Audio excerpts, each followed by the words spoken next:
जैसे कि last episode में हमने लूनो को देखा था और लूनो ने चैन भाई के ऊपर अटैक कर दिया था, लेकिन हमने जियाफेंग को देखा था और जियाफेंग ने चैन को साइड में कर दिया था और उसको काफी दूर भी फेंक दिया था। जिसके बाद में चैन भाई जियाफेंग से बोलने लगा था कि तुमको इसकी कीमत चुकानी होगी अब आगे। लेकिन दूसरी तरफ हम लो चैन को देखते हैं और लो चैन ने अभी भी सोंग के भाई को घेर कर रखा था और वो अभी भी उसको अपना बंदी बनाना चाहती थी। लेकिन फिर भी हम सोंग के भाई को देखते हैं और वो अभी भी उसके सामने हार नहीं मानना चाहता था, इसलिए हम देखते हैं वो अपनी पावर का यूज करके उसके अटैक को रोकने की कोशिश करने लगता है। लेकिन उसके बाद हम देखते हैं कि सिया और वो लड़के भी यहाँ पर आ जाते हैं जिसका नाम भी सियान था और उसी साथ में हम देखते हैं कि वो दोनों लो चैन के ऊपर अटैक करके उसको रोक भी देते हैं। फिर उसके बाद हम लो चैन को देखते हैं और लो चैन फिर से पेड़ पर जाकर बैठ जाती है। फिर उसके बाद में सिया सोंग के भाई से बोलने लगता है कि आप ठीक हो। फिर उसके बाद में सोंग का भाई उससे बोलने लगता है कि आपको इसके बारे में चिंता नहीं करनी चाहिए और उसी साथ में वो बोलने लगता है कि तुम भी यहाँ पर बिल्कुल सावधान रहना। और उसी साथ में वो बोलने लगता है कि वो हुआंग सेट की डिमन लेडी है, वो काफी ज्यादा पावरफुल भी है, इसलिए तुमको इससे बचकर रहना होगा। उसके बाद में लो चैन को देखते हैं और लो चैन सियाओ के ऊपर भी अपनी चाम पावर का यूज करने की कोशिश करने लगती है। लेकिन हम देखते हैं कि सियाओ को उसकी चाम पावर से कोई भी फर्क नहीं पड़ता है, बस उसका सिर चकरा जाता है। और उसी साथ में लो चैन मासूम बनते हुए सभी से बोलने लगते है कि मेरी तुम सभी से क्या दुश्मनी है और तुम सभी मेरे को क्यों मारना चाहते हो। लेकिन इसके बाद हम सियाओ को देखते हैं और सियाओ लो चैन से बोलने लगता है कि तुम तो फेमस लेडी लो चैन होगी ना। उसके बाद हम लो चैन को देखते हैं और लो चैन भी उसकी ऐसी बात को सुनकर उससे बोलने लगती है क्या तुम मेरे बारे में जानते हो। फिर उसके बाद सियाओ उससे बोलने लगता है कि मैंने तुम्हारे बारे में काफी ज्यादा सुना है। उसके बाद सियाओ बोलने लगता है कि चिंगो सेक्ट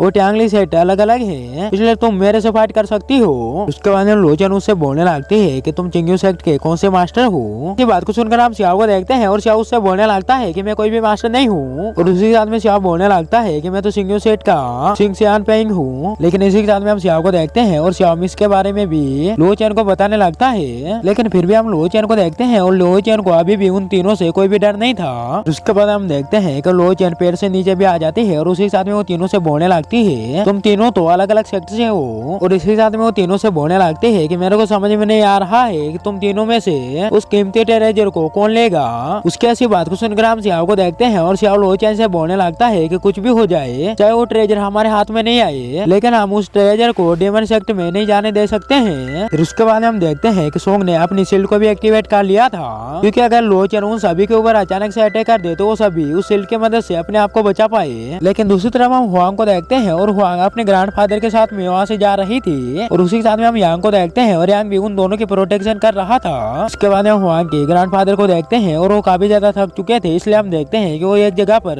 रेस्ट लेने का डिसाइड करते हैं और वो वहीं पर बैठ जाते हैं। उसी के साथ में वो हुआंग से बोलने लगते हैं कि मानना पड़ेगा कि मैं भी बूढ़ा हो गया हूँ। इसी के साथ में वो बोलने लगता है कि मैं तो अभी थोड़ा सा चला हूँ, लेकिन फिर भी मेरी सांस फूलने लगी है। और इसी के साथ में हम देखते हैं कि वो हुआंग को पानी भी पीने को देते हैं। लेकिन उसके बाद हम देखते हैं कि अचानक से वहाँ पर कोई आ जाता है और वो ग्रैंडफादर से बोलने लगता है कि अभी भी आप लोगों के फ्यूचर को देखते हो। उसके बाद हम हुआंग के ग्रैंडफादर को देखते हैं और वो हुआंग से बोलने लगते हैं कि तुम यहाँ से थोड़ी दूर चली जाओ, क्योंकि ये आदमी काफी ज्यादा खतरनाक भी हो सकता है। उसी के साथ में ग्रैंडफादर उससे बोलने लगते हैं कि जब तक मैं तुमको आने की परमिशन ना दूं, जब तक तुमको यहाँ पर नहीं आना है। जिसके बाद हम हुआंग को देखते हैं और हुआंग वहाँ से नीचे उतरते हुए गिरने वाली थी, लेकिन हम गाँव को देखते हैं और गाँव ने उसको बहुत आसानी से पकड़ लिया था। लेकिन दूसरी तरफ हम गाँव को देखते हैं और गाँव भी उस आदमी को देखकर काफी ज्यादा हैरान हो जाता है। उसके बाद हुआंग गाँव से बोलने लगती है क्या तुम उस आदमी को जानते हो। लेकिन उसके बाद हम गाँव को देखते हैं और गाँव तो उसी आदमी को देख रहा था और वो हुआंग को कोई भी रिप्लाई नहीं देता है। लेकिन उसके बाद हम उस आदमी को देखते हैं और वो ग्रैंडफादर से अकेले में बात करने लगता है और उसी साथ में वो मास्टर ग्रैंडफादर से बोलने लगता है कि तुम तो काफी ज्यादा बूढ़े हो गए हो। जिसके बाद में ग्रैंडफादर उससे बोलने लगते हैं कि मैं कोई मास्टर आर्ट को प्रैक्टिस नहीं करता हूँ, क्योंकि मैं जवान बना रहा हूँ। उसी साथ में ग्रैंडफादर उससे बोलने लगते हैं कि मैंने तुम्हारी बेटी के बारे में काफी ज्यादा सुना है। फिर उसके बाद हमें उस मास्टर के नाम के बारे में पता चलता है जो कि असल में गोस्ट किंग था। फिर उसके बाद हम गोस्ट किंग ग्रैंडफादर से बोलने लगता है कि आपने आज से 10,000 साल पहले मेरा फ्यूचर देखा था, मेरे फ्यूचर को देखने के लिए आपने स्टार प्रेडिक्शन का यूज किया था। और उसी के साथ में गोस्ट किंग ग्रैंडफादर से बोलने लगता है कि आपको इसके बारे में पता है कि नाम ग्रैंडफादर को देखते हैं और वो उसको कोई भी रिप्लाई नहीं देते हैं। और उसी साथ में गोस्ट किंग ग्रैंडफादर से बोलने लगता है कि आपने मेरे फ्यूचर में बताया था मेरी बेटी भी मेरे से छीन ली जाएगी और मेरी वाइफ भी मेरे से छीन ली जाएगी, और आपकी सारी बातें सच हुई है। लेकिन उसके बाद हम ग्रैंडफादर को देखते हैं और वो उसकी बातों पे ज्यादा ध्यान नहीं दे रहे थे। लेकिन उसके बाद में ग्रैंडफादर उससे बोलने लगते हैं कि मेरे को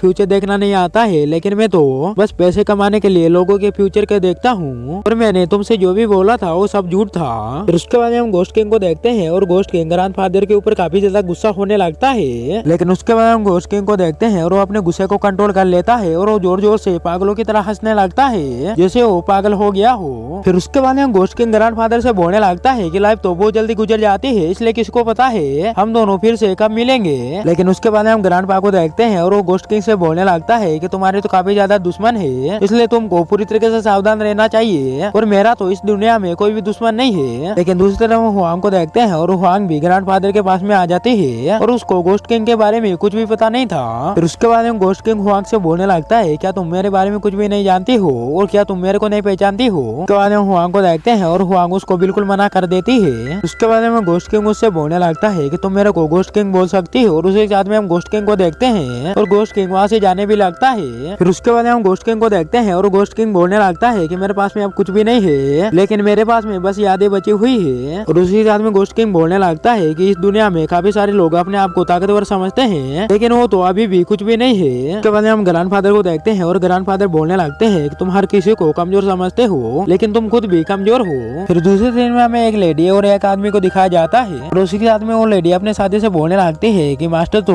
गोली यानी कि जिया फेंग के ऊपर सबसे ज्यादा भरोसा करते हैं। उसके बाद में उसे याद आता है कि एक बार घोस्ट किंग ने उसको अपने पास में बुलाया था, जहाँ पर घोस्ट किंग ने उससे बोला था कि मैंने जिया फेंग को हेवनली बुक सिखाई है। उसी के साथ में घोस्ट किंग बोलने लगता है कि मेरे को ऐसा लगने लगा था कि इसको मास्टर करने के लिए उसको कम से कम 30 साल लगेंगे, लेकिन उसकी एबिलिटी बहुत ही तेजी से बढ़ने लगी और उसने केवल 10 साल में इस कल्टीवेशन को मास्टर कर लिया।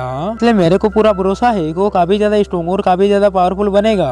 लेकिन फिर भी घोस्ट किंग को जिया फेंग के ऊपर थोड़ा सा डाउट था, इसलिए घोस्ट किंग ने उन दोनों को जिया फेंग के ऊपर नजर रखने के लिए भेजा था। लेकिन दूसरी तरफ हम जिया फेंग को देखते हैं और जिया फेंग आगे बढ़ रहा था, लेकिन हम लूनो को देखते हैं और लूनो अभी भी जिया फेंग का पीछा कर रही थी। और दूसरी साथ में हम लूनो को देखते हैं और लूनो जिया फेंग के ऊपर अटैक भी कर रही थी। लेकिन फिर भी हम जिया फेंग को देखते हैं और जिया फेंग उसके हर अटैक से अपने आप को बहुत आसानी से बचा लेता है। और उसी साथ में हम देखते हैं कि वो लूनो से बचकर वहाँ से भागने लगता है। उसके बाद हम लूनो को देखते हैं और लूनो सबसे पहले तो उसके सामने अपनी स्वॉर्ड को लाती है और जैसे जिया फेंग रुकता है तो हम लूनो को देखते हैं और लूनो उसके गर्दन पर अपनी स्वॉर्ड को तान देती है। उसके बाद हम जिया फेंग को देखते हैं और जिया फेंग भी लूनो के सामने कुछ भी नहीं करता है और वो चुपचाप वहीं पर रुक जाता है। लेकिन फिर उसके बाद हम देखते हैं कि अचानक से जंगल में से काफी ज्यादा स्ट्रॉन्ग एनर्जी बाहर आने लगती है और उसी के साथ में हम देखते हैं कि काफी खतरनाक काले बादल भी हो जाते हैं और वहाँ पर गोल्डन रोशनी भी आने लगती है, जिसको देखकर ऐसा लग रहा था कि वो ट्रेजर यहीं से आने वाला है। उसी साथ में हम देखते हैं कि उस पावर की वजह से काफी ज्यादा स्ट्रॉन्ग वेव निकल कर चारों तरफ फैल जाती है। उसके बाद हम लो चैन को देखते हैं और लो चैन भी उसको देखकर तुरंत उधर जाने लगती है। बाद हम देखते हैं कि सोंग और बाकी सभी लोग भी उस गोल्डन लाइट की तरफ जाने लगते हैं, जहाँ पर सोंग सभी से बोलने लगता है कि इसका रंग तो पहले से काफी ज्यादा चमकीला है। इसलिए सोंग सभी से बोलने लगता है कि मेरे को ऐसा लगता है कि ट्रेजर अब बाहर आने वाला है।